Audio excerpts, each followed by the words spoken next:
So today is Sunday the 2nd. Today I decided that I was going to work on the aileron controls. So I've already got the long rod done, and I started doing the short ones that actually directly connect to the aileron, but my block did not hold up. So fortunately, all my holes still line up on both sides, but I don't want to start this next one until I reprint this block. So I'll go home. That'll probably take about 40 minutes to do, and then I might come back. But yeah, this section is coming along quite nicely. I should be able, if I come back tonight, I should be able to, I want to say, finish the majority of this section. If not the entire section. There's really not much left here. But we'll see. So for now, I'm going to kick back to my time lapse of everything that I've done so far. I did a pretty bad start to recording intros this week, but so I started off using my drill guide that I made to mark where my cut points were. I just drew a line around the entire pipe and went with it. This bandsaw with the correct saw blade on there does a really good job. I love it. After that, deburred the edges, and then I used some muck enders to clean about 10 years worth of dust off of these. They really needed it. Now I'm using my drill guides. I just used the clamp Cleco at first, and then as I drilled holes, I used the standard Clecos to hold it in place. I believe these were the silver number 40 Clecos.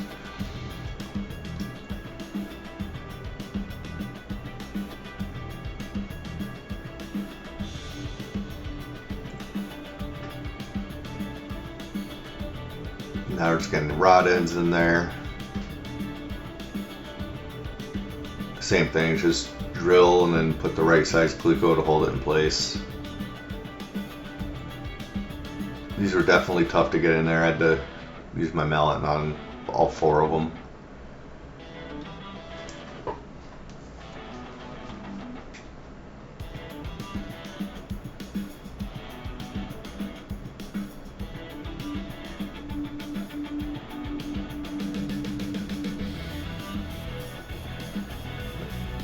Alright, now I'm deburring all the holes. That's what I was doing. Here I'm using my heat gun to pop off the part stickers, and now it's time to sand these down to get them ready for acid etch and priming. I do that off camera. There's no point in showing that. So now just getting the rod ends back in. I don't want to go back in exactly perfect, so I fight around with these for a little bit. I end up just run the drill right through it real quick just to get it in there. Now I throw the rod end bearings in.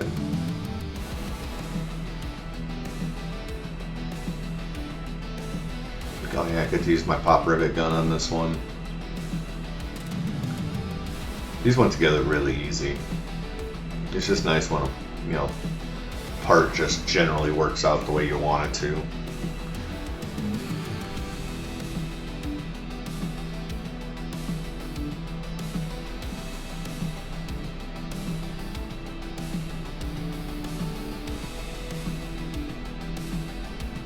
Alright, just set those back in place. Same thing with the heat gun here, just getting stickers off, try to clean them up. Grab some goo gone, got the rest of the residue off. Here this is too long for me to get to my drill press, so I went and found one of my pipe cutters. Yep, same thing, just do a quick sand on the edge. These things turned out to be the bane of my existence for the day. Here's another drill guide that I built using my 3D printer.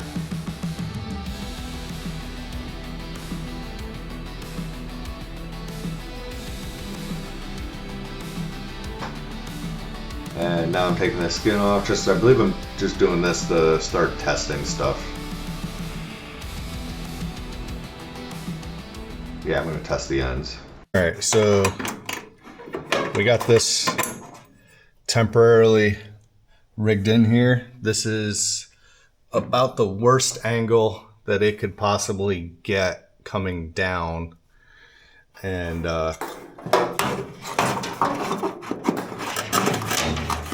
course, it's a pain in the butt to do.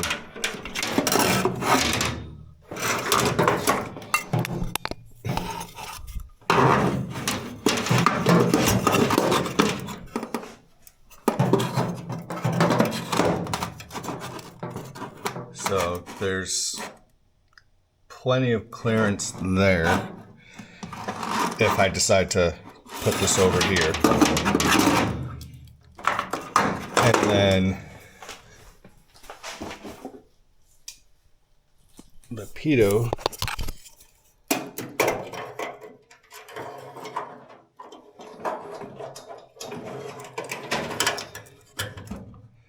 assuming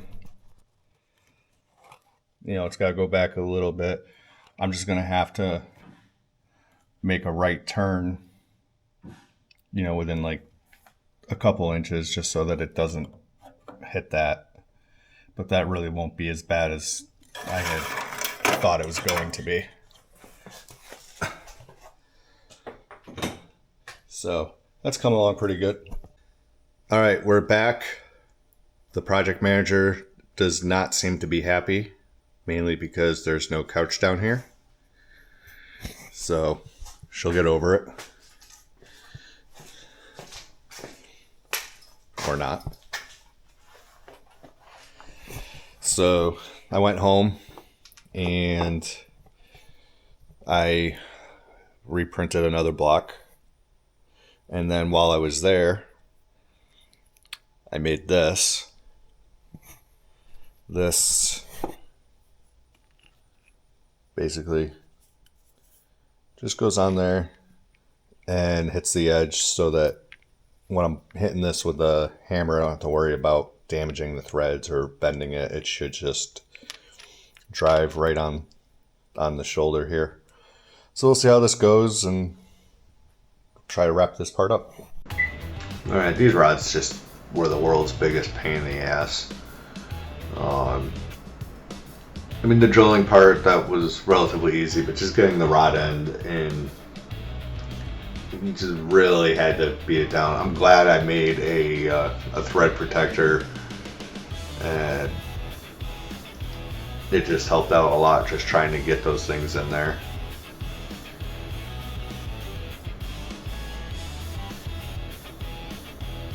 But yeah, once they were in, they weren't coming back out. And here I go, start squeezing them, and not a single thing I did here went right from here on out. The rivets just kept falling over. I tried squeezing them, I tried using my rivet gun. It was just a complete, utter nightmare. So I ended up welding these things together.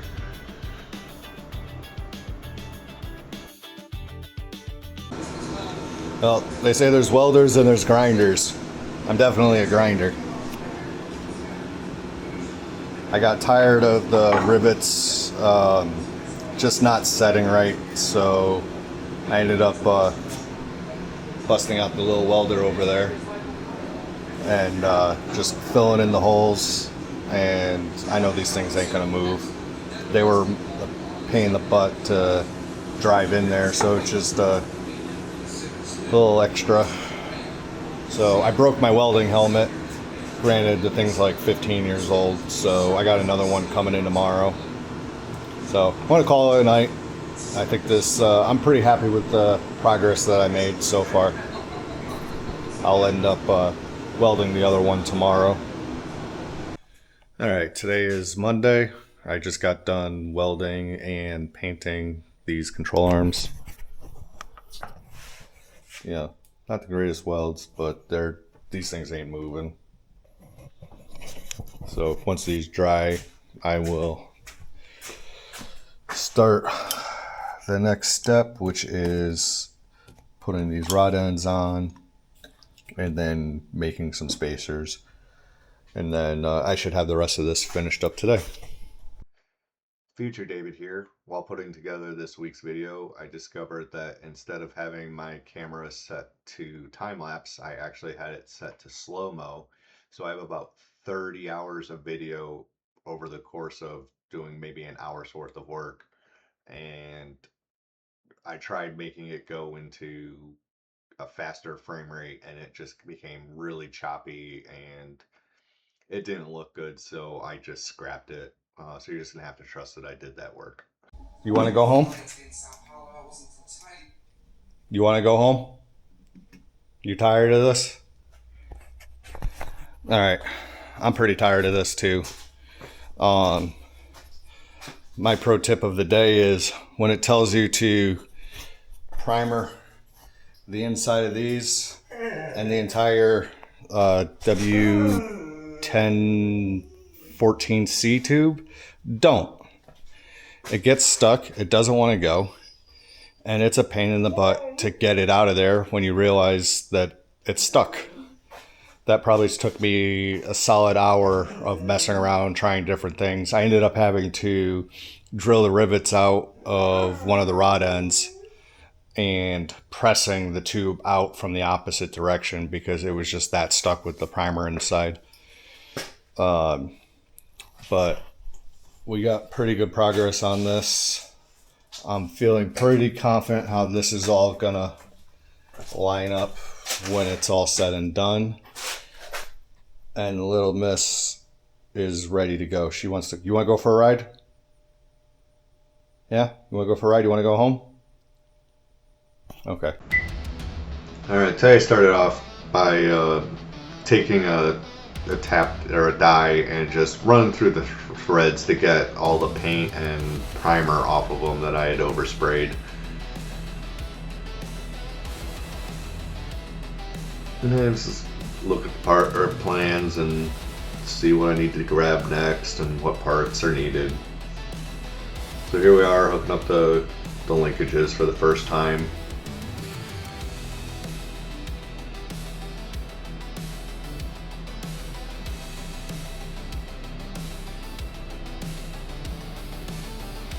It was always fun just seeing the parts move for the very first time. When I don't know, it just seems like it's something silly, but it's just like another thing that just got accomplished, and it's one less small minor milestone.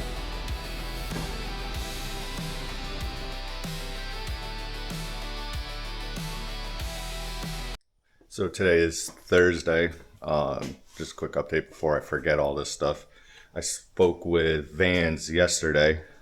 They did say that if I wanted to drill some 3/8 holes for riv nuts here, to make sure I do it as close to the center as possible to avoid doing anything up on the top. But then late last night, I got a shipping notification that my click bonds actually shipped. So I'll be able to do this. So I won't have to do the riv nuts down here. Still haven't gotten a shipping update on the rest of my parts though from Vans. So today is Saturday. I didn't really get too much done this week, but I did get a package from Aircraft Spruce yesterday. So I guess I'm not waiting till August 21st for those to ship.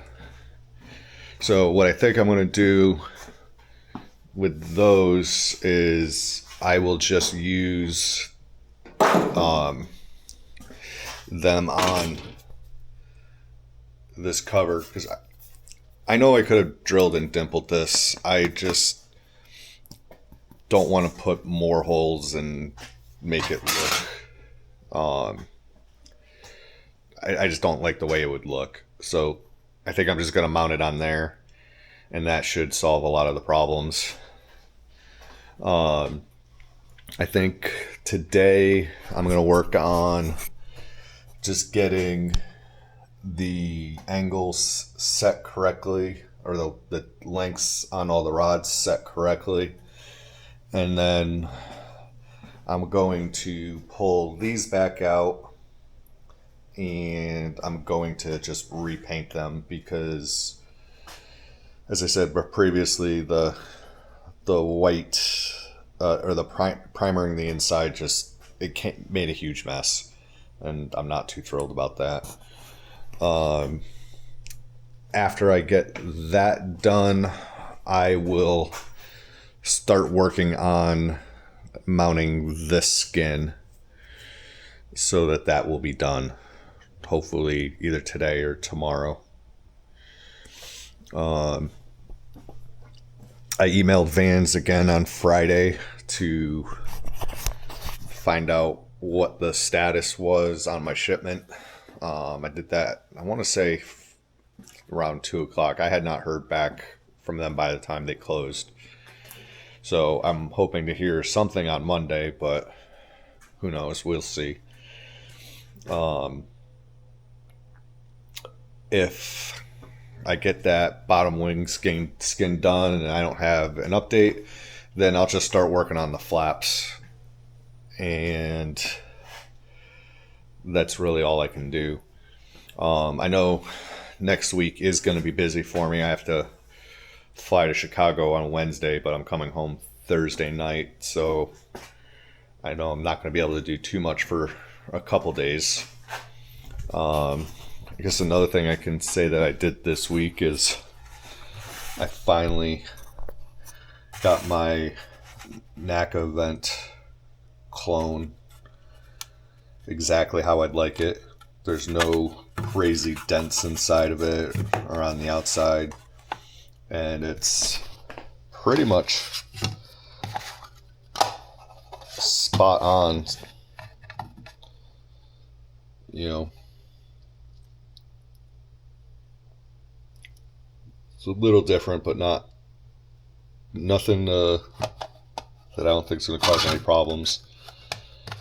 I'm going to put these on a website that I started for sale. It seems like these are not available right now, so maybe I can make some American pesos to help pay for this project. Alright, I'm going to get to it. Alright, I feel like Vans dropped the ball here. These rod ends, one side should be reverse thread. This way you can just spin the entire rod and it'll, equally change in length.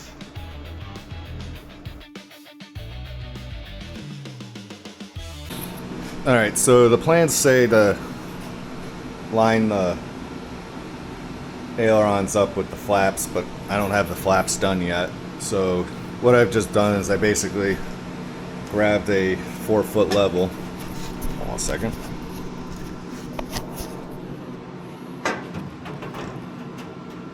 And just tried to eliminate any of the gap.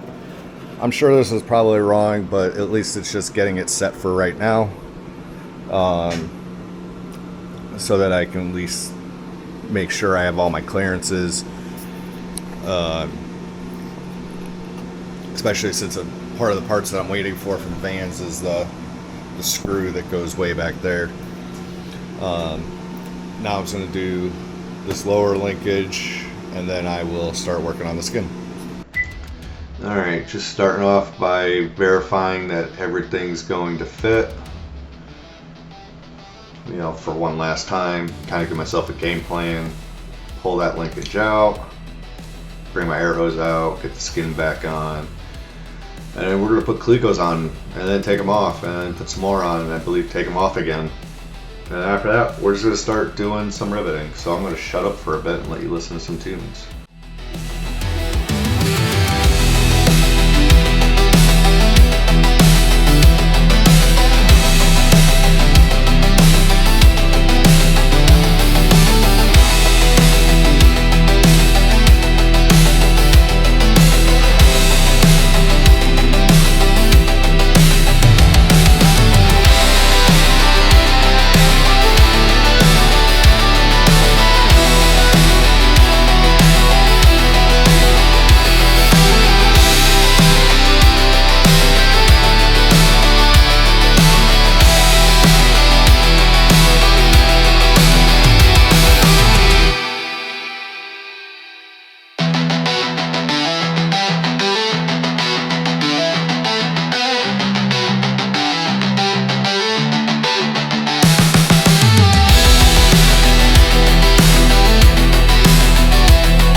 All right, I got the top row of rivets done across on, we'll say, this 2/3 of the outboard skin.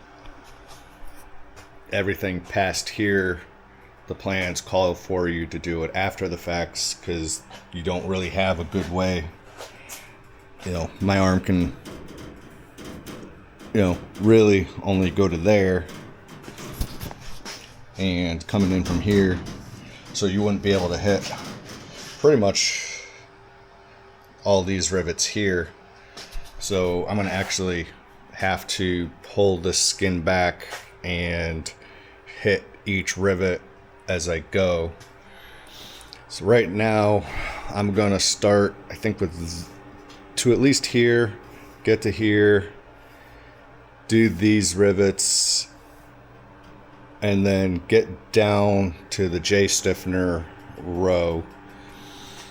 And then once I get there, I'll slide the J stiffener back in and just try my best to get this center section. I should be able to pull that back far enough to get in there. I guess time's going to tell on that one. It is ridiculously hot today. I got my fan running. So I've been stopping for just like heat breaks. It's probably about 90 degrees in my shop right now.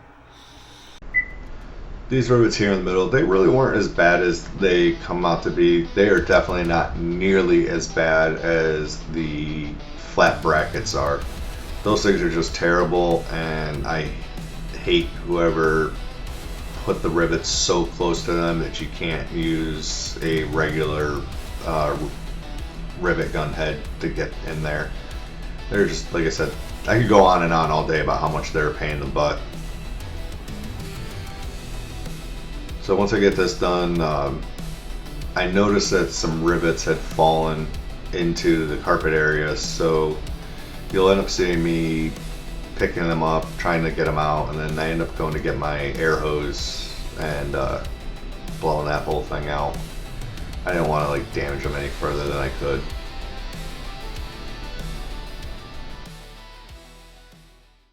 Alright, I'm starting to die of the heat down here.